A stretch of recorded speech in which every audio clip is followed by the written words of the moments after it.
Muy buenos días, estimados hermanos y amigos. Gracias a Dios por compartir con ustedes esta escuela dominical.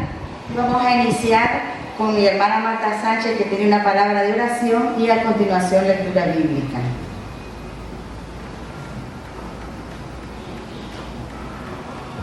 Buenos días, estimados hermanos y hermanas, que el Señor les bendiga.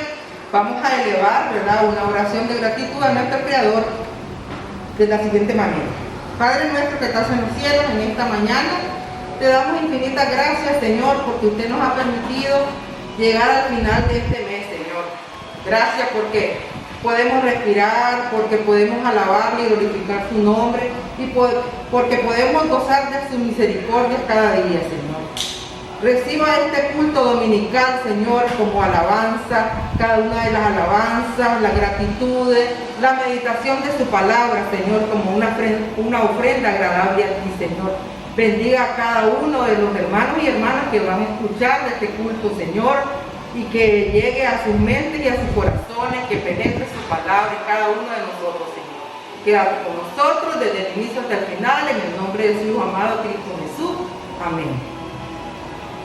Ahora tendremos la lectura bíblica en Marcos capítulo 4, del versículo 3 al 9.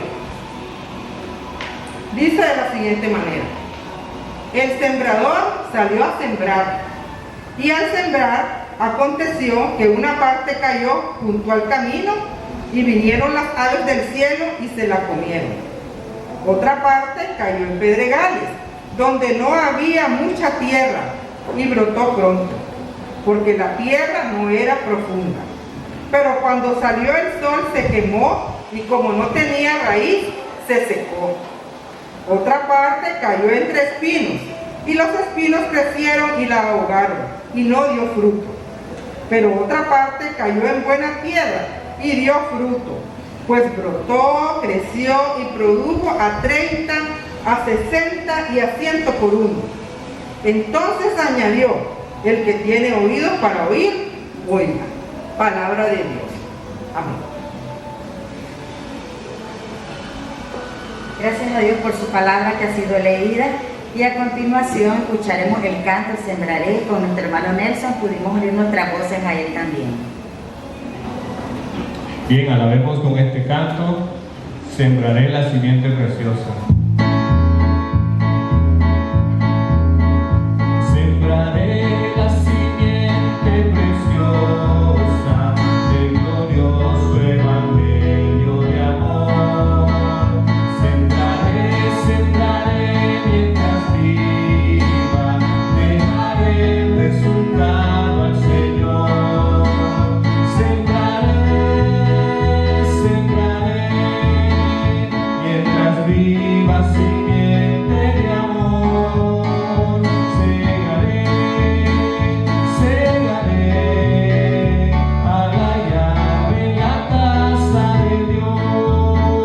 Sembraré corazones sensibles la doctrina del Dios del perdón. Sembraré, sembraré mientras viva, dejaré el resultado al Señor. Sembraré, sembraré mientras viva simiente de amor.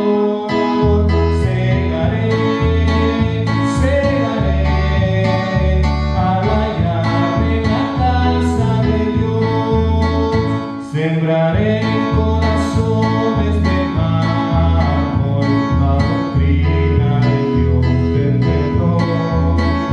Sembraré, sembraré mientras viva, dejaré el resultado al Señor. Sembraré, sembraré mientras viva simiente de amor.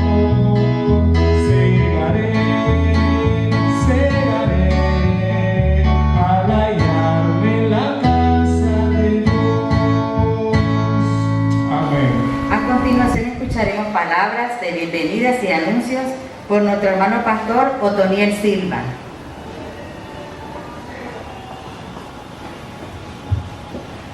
Muy buenos días, hermanos, hermanas. Qué bendición es estar con ustedes a través de esta transmisión desde nuestra instalación, desde la iglesia. Y ya pronto, en la próxima semana, si Dios lo permite, el próximo domingo, nos estaremos congregando en este lugar. Le damos la bienvenida a usted que está atento a esta transmisión y deseamos que el Señor le bendiga poderosamente y que la palabra que se va a exponer esta mañana sea de mucha bendición para usted. Le invitamos también a que pueda compartir esta transmisión con sus amistades, familiares, para que todos seamos bendecidos. Continuamos aquí con el programa.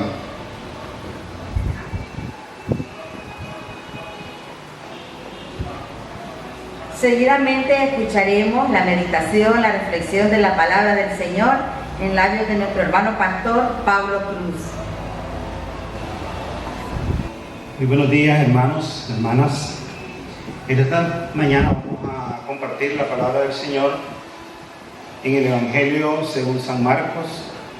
Y bueno, nuestra hermana Marta nos había sido la lectura, ¿verdad?, de la parábola del sembrador.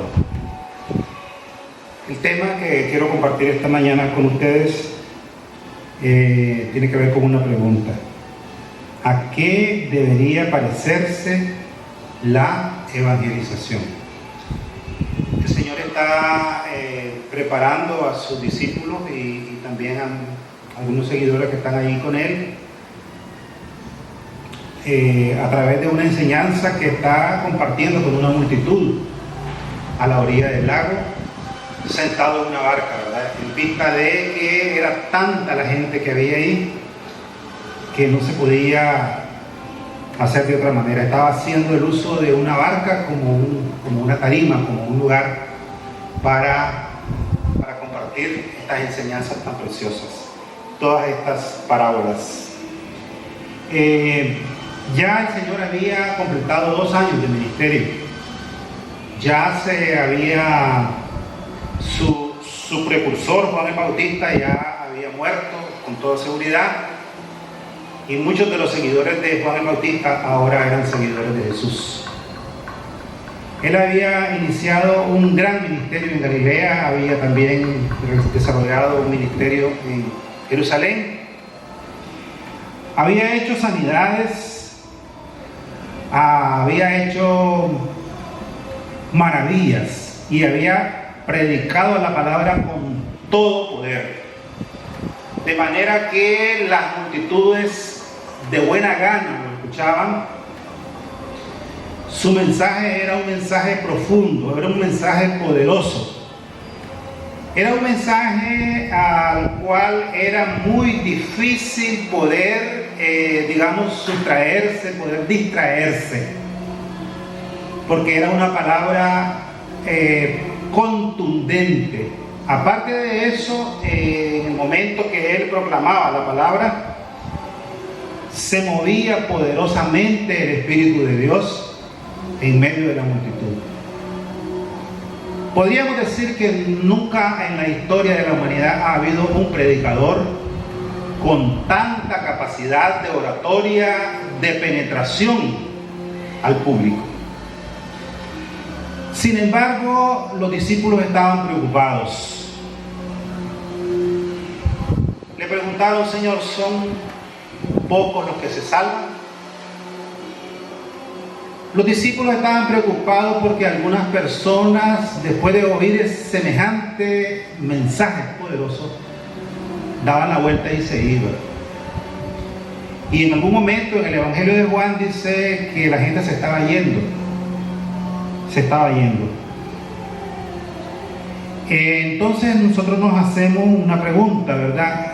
¿Por qué algunas personas no aceptan el Evangelio? Independientemente de la calidad del predicador, de lo impactante de las señales que este predicador realizaba. No eran señales artificiales como muchas de las que vemos el día de hoy. No eran cuestiones de teatro, es decir, una cosa teatral. Como dice un predicador, no era un showman. Dice que Jesús era un showman. Yo digo que no, él no era un showman, él era uno que actuaba, pero no como artista, sino actuaba con todo el poder de Dios. Sin embargo, los discípulos estaban preocupados. Ya Juan el Bautista también se había puesto preocupado cuando estaba en la cárcel y había mandado a preguntar que si él era el Mesías. Juan el Bautista, que había sido enviado directamente por Dios para anunciarlo a él, a Jesús. De manera que había una tremenda preocupación alrededor de qué es lo que estaba pasando, ¿verdad? ¿Por qué no este hijo de David, el Mesías, por qué no estaba iniciando el proceso de instalación del reino, como todos los israelitas devotos esperaban? Simeón, Ana y todos los...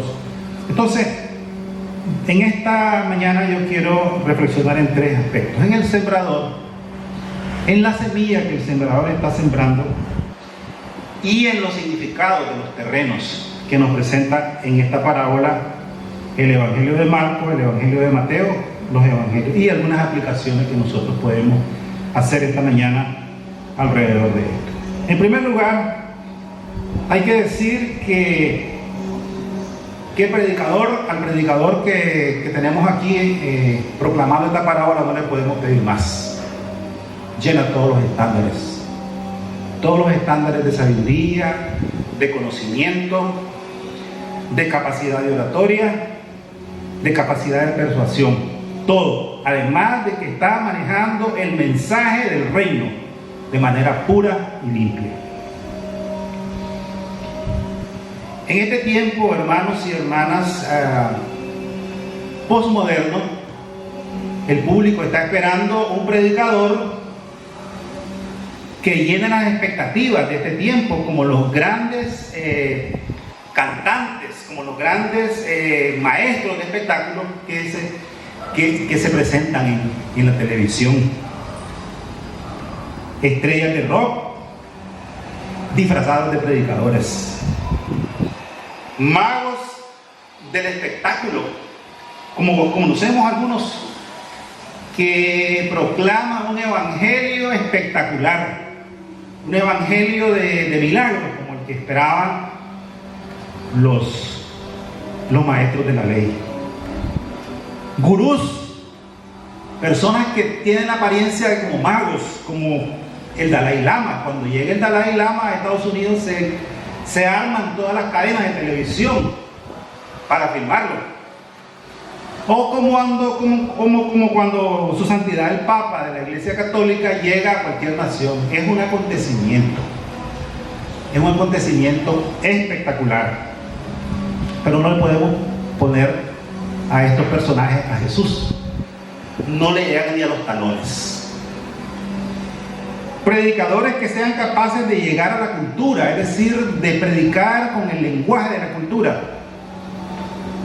independientemente de lo que la cultura signifique. A veces la cultura significa pecado, a veces la cultura significa condescendencia. Predicadores que toleren que los conversos sigan con su misma vida, pero que vengan al culto, que canten, que bailen, que alaben. Por último, puedo decir del predicador, que el predicador, según esta parábola, no tiene control cómo crece o cómo nace la semilla. Por mucha magia y por mucha... Incluso, vamos a decir, en esta escena que nos está presentando Jesús, no todo se convierte. No todo se convierte. Ahí hay un misterio. El poder del Evangelio está en el obrar del Espíritu Santo, no en el estilo del mensajero. Así que ni el que planta es algo, ni el que riega, dice el apóstol Pablo, sino Dios que da el crecimiento. 1 Corintios 3:7. Para que una persona sea salva, es el Espíritu de Dios el que tiene que atraerle y regenerar su alma, según lo que dice Juan 6:44 y Tito 3:5. La verdad es que la descripción del agricultor por Jesús provee el modelo para la evangelización. El evangelizador debe plantar la semilla del evangelio, sin la cual nadie puede ser salvo. ¿Cómo van a creer si no hay quien les predique? Dice Romanos 10, 17. Pero ¿cómo van a predicar si no fueren enviados? Sin embargo, no todos creen el evangelio, dice también. No todos lo aceptan. Entonces, el sembrador debe confiar en Dios para ver los resultados. En segundo lugar, vamos a hablar del mensaje. ¿Cuál es el mensaje del reino que predicaba Jesús? ¿Cuál es la verdadera semilla que Jesús plantaba en los corazones de los oyentes? Jesús predicaba un mensaje que exigía sacrificio radical a sus seguidores. No era un mensaje que está sembrando la semilla verdadera, es decir, no es un mensaje ablandado, aguado, es un mensaje contundente, el mensaje del reino de Dios. ¿Qué es lo que hay que hacer para entrar al reino de Dios? ¿Qué es lo que hay que hacer para vivir en el reino de Dios? En primer lugar, Jesús predicaba un mensaje que exigía sacrificio radical a sus seguidores. No era un mensaje suave, era un mensaje duro. En segundo lugar, también seguir a Cristo era atractivo, decía, porque seguir a Cristo significaba liberarse de las ataduras del fariseísmo que había llenado a los feligreses de toda una carga ceremonial, de una carga pesada de leyes, de reglamentos, de reglas que debería de cumplir para poder llenar las expectativas de la religión del judaísmo. Y acercarse a Jesús significaba liberarse de todas esas cadenas, de todas esas ataduras que tenían doblegada la vida de los creyentes judíos. Pero seguir a Cristo era atemorizante también. Era atemorizante porque había que encontrar una puerta estrecha. Había que encontrar una puerta estrecha. Había que negarse a sí mismo. Había que obedecer hasta la muerte, incluso si era necesario. Había que reconocer la divinidad del Mesías, que el Mesías era Dios. Eso era muy difícil para un judío. Para un judío celoso de Yahvé, que viniera un hombre de carne y hueso, que se movía ahí, que había nacido en una familia humilde, de un carpintero, de una mujer humilde, decir que ese era Dios. Pero la semilla, la predicación del Evangelio de Jesús pasaba por aceptar su divinidad. El Padre y yo, decía él, uno somos. El que me ha visto a mí, ha visto al Padre. Esa no era una palabra suave, esa era una palabra difícil porque había que romper con toda una teología unitaria que era muy difícil, ¿verdad? Era una cosa dolorosa para seguirle. Había que hacer un abandono completo del judaísmo que estaba enfocado más en ritos que en un corazón penitente, que en un corazón arrepentido. En su labor Jesús predicó un mensaje de arrepentimiento, predicó un mensaje de sumisión al Padre, un mensaje de sacrificio, un mensaje de devoción radical a Dios. Los verdaderos adoradores, había dicho él, deben de adorarle en espíritu y en verdad. Un mensaje radical y un mensaje de exclusividad, es decir, los discípulos, los seguidores tenían que tener a Jesús como algo exclusivo en su vida. Tenía que ser lo primero, incluso por delante de la familia, por delante de los seres queridos, por delante de los tesoros, por delante de los bienes, por delante de todo. Tenía que estar Jesús. Incluso por delante de los temores, por delante de la cultura, por delante de la profesión, por delante de todo. Por eso los discípulos le preguntaron: Señor, ¿son pocos los que se salvan? Fue una pregunta honesta, nacida de la realidad de lo que ellos experimentaban. ¿Quién sabe si los discípulos llegaron a pensar que Jesús debería modificar su mensaje? Aunque sea ligeramente, ¿verdad? Aunque sea ligeramente, para conseguir la respuesta de la gente. A lo mejor estaban pensando eso, ¿verdad? Los discípulos. Nuestro maestro es muy duro con la gente, ¿verdad? ¿Se acuerdan ustedes de la experiencia del joven rico que también se encuentra ahí al final del Evangelio? Vende todo lo que tiene, dice, y dáselo a los pobres. ¿Se imaginan ustedes ese predicador viendo las multitudes de ricos levantando la mano? Nadie. Ese era el Dios del joven rico. Y Jesús estaba pidiéndole que abandonara ese ídolo de la riqueza y que lo siguiera. Entonces, ¿qué debemos hacer nosotros los predicadores ahora? Debemos de ajustar nuestro mensaje a las tendencias actuales posmodernas, a las nuevas ideologías, para que la gente nos escuche, para que la gente esté alegre escuchando el mensaje de los predicadores. Ideologías que ablandan el mensaje, que hablan del amor de Dios, pero hablan de un amor de Dios tolerante, de un amor de Dios que se hace de la vista gorda de los pecados. ¿Podemos hacer eso? Podemos unir nuestro mensaje del Evangelio con las teorías de la calentología, como le llaman algunos ahora, con algunas teorías de género que aceptan la diversidad sexual. Debemos de acomodar nuestro mensaje a esos nuevos aires que soplan en estos tiempos. Queremos que la gente venga y se llene los templos haciendo milagros amañados, como diríamos. Que las iglesias se llenen de personas que no se han arrepentido de sus pecados. En lugar de hacer al mundo como la iglesia, deberíamos de hacer la iglesia parecida al mundo.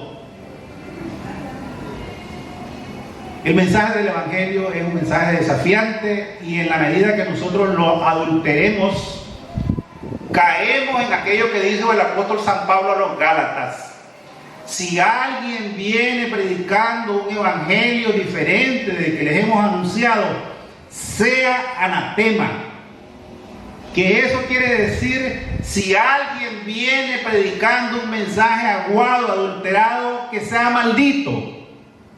No podemos seguir, no podemos ajustarnos a ese tipo de acomodos que el mundo nos está pidiendo alrededor de la semilla del evangelio. La verdadera semilla del evangelio es el mensaje desafiante de arrepentimiento que Jesús proclamó, el mensaje del reino de Dios, donde el soberano absoluto de la vida es Dios.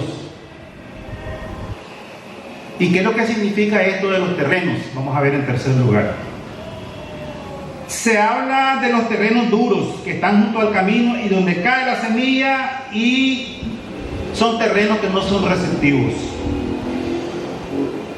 Y la explicación que Jesús da es que el terreno está endurecido por la obra de Satanás. Él ha endurecido el corazón. Él tiene atadas a las personas al pecado. Y Jesús en alguna manera estaba hablando de los líderes religiosos, no estaba hablando de los laicos. Estaba hablando de los líderes religiosos de Israel, que eran un prototipo de esos terrenos duros. Porque la religión no les había ablandado el corazón, sino que la religión les había endurecido el corazón, porque los había llenado de soberbia, porque creían que eran mejores que la demás gente. Pues eran mejores porque cumplían los ritos, eran mejores porque se lavaban las manos, eran mejores porque hacían ayunos, eran mejores porque hacían oraciones en las esquinas, eran mejores porque se vestían de una manera elegante. Esos corazones estaban endurecidos por la soberbia de que ellos habían alcanzado la gracia de Dios por sus propios méritos. Solo el Espíritu Santo puede romper corazones de piedra. Nosotros lo hemos visto, hermanos, yo creo que ustedes lo han visto. Solo el Espíritu de Dios puede romper corazones de piedra.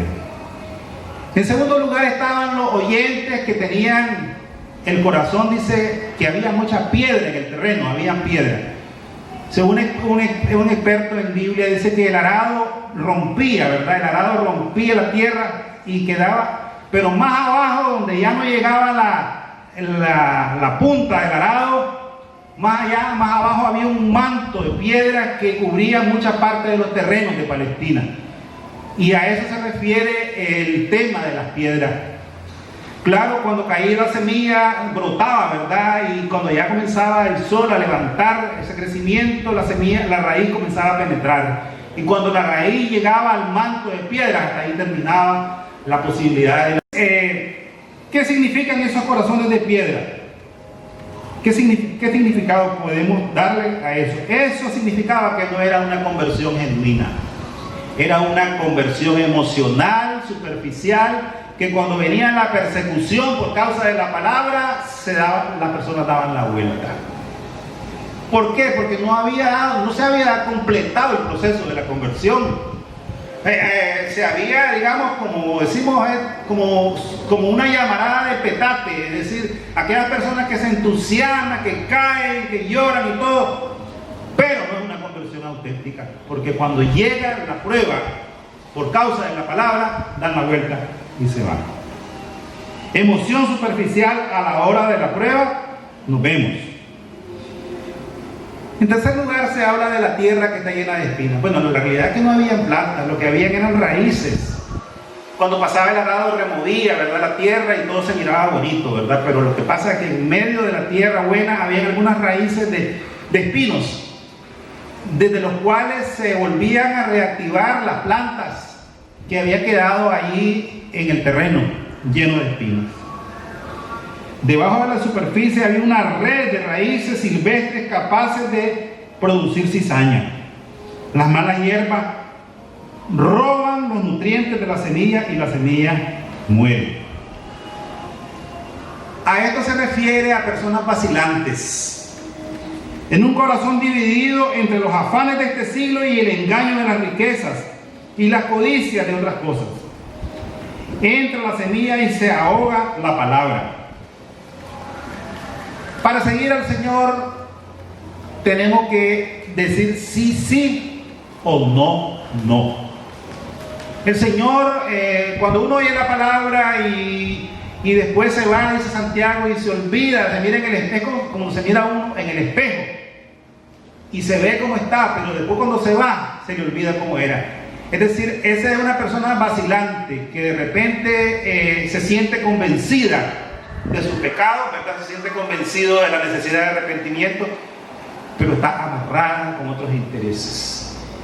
Pero es que yo tengo una amiga por ahí, pero es que yo tengo este hábito por acá que no me puedo dejar, pero es que yo tengo este afecto por allá, pero que yo, mi trabajo me compromete con cierta tendencia, es decir, tengo algunos otros compromisos. Jesús, cuando predicaba el Evangelio del Reino, que es la semilla auténtica, exigía radicalidad en la entrega. Y esto significan las espinas. Esto significan las espinas en el terreno. Las codicias, los engaños, los afanes de este siglo, las riquezas, entran y ahogan la palabra. Y el Evangelio del Reino es exclusivo, no es inclusivo.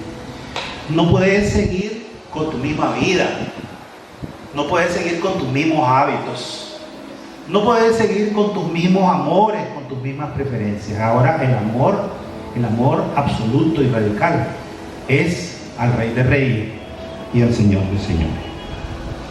Bien, en esta mañana hemos hablado entonces del sembrador, hemos hablado de la semilla y hemos hablado de la semilla, que es el mensaje del reino, y hemos hablado de los significados de los terrenos. Hay un cuarto terreno al que hace referencia Jesús y dice que cuando la semilla cae en buena tierra, dice, entonces la semilla brota, la semilla produce fruto y da a 100, a 60 y a 30 por uno. Dice un famoso predicador que aquí se tiró las trancas, como dice Jesús. ¿Por qué? Porque ningún agricultor, dice él, ningún agricultor, por muy exitoso que sea, puede esperar que su semilla le produzca 10.000%, y 60.000% y 30.000%, que esa es el equivalente a 100, 60 y 30 por 1. Ninguna cosecha. No hay ninguna cosecha en este mundo que pueda producir tantos resultados. Y es interesante cómo Jesús ilustra y, como digamos aquí, se sale de los parámetros de la agricultura y dice que la semilla que cae en buena tierra es una semilla productiva, es una semilla que rompe todos los estándares de la agricultura. Quiere decir que cuando la semilla del Evangelio cae en buena tierra, geométricamente produce frutos para el reino de Dios. ¿Cómo estamos nosotros, hermanos? ¿Cómo está nuestra vida de productiva? ¿Cómo está nuestro terreno, el terreno de nuestra vida? Porque eso tiene que seguirse arando, tiene que seguirse cuidando para que esa semilla, que esa planta que ha nacido pueda dar muchos frutos. ¿Cómo está nuestra evangelización? La gente no viene, no responde a nuestro mensaje. ¿Es porque no lo estamos haciendo bien? Bueno, ya dijimos que esa es obra del Espíritu Santo. Ya dijimos que nuestra tarea es sembrar. Y el Señor es el que se encarga de que nazca esa semilla en el corazón de las personas. Pero para eso se necesitan sembradores. Que el Señor nos permita, nos ayude para que nosotros, conforme nuestras capacidades, conforme los dones que Dios nos ha dado, como iglesia, nos convirtamos en una iglesia que está sembrando la semilla auténtica del Evangelio en todos los corazones.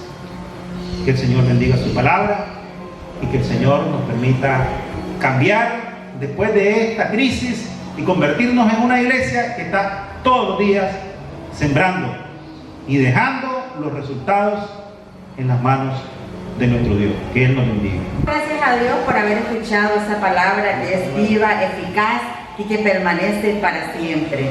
A continuación vamos a escuchar una alabanza con nuestro hermano Nelson Hernández.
En la tierra de su gloria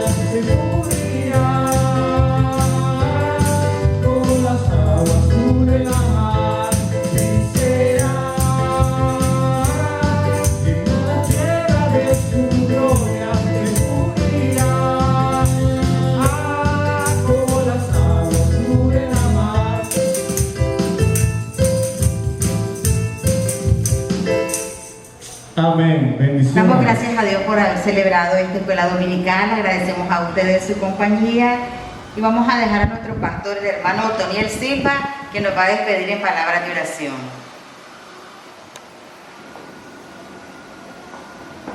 Qué precioso tiempo el que nos ha regalado el Señor con este precioso culto.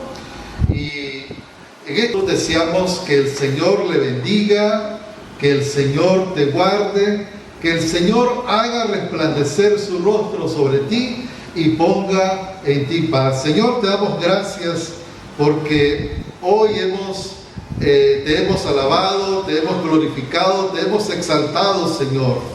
Y a ti sea toda la gloria y toda la honra por siempre y para siempre, Dios. Oramos, Dios, para que esta semana podamos contar una vez más con tu bendición, podamos contar con tu guía y podamos contar, Señor, con tu protección. En el poderoso nombre de Jesús, amén y amén. Que el Señor les bendiga. Será hasta la próxima si el Señor lo permite.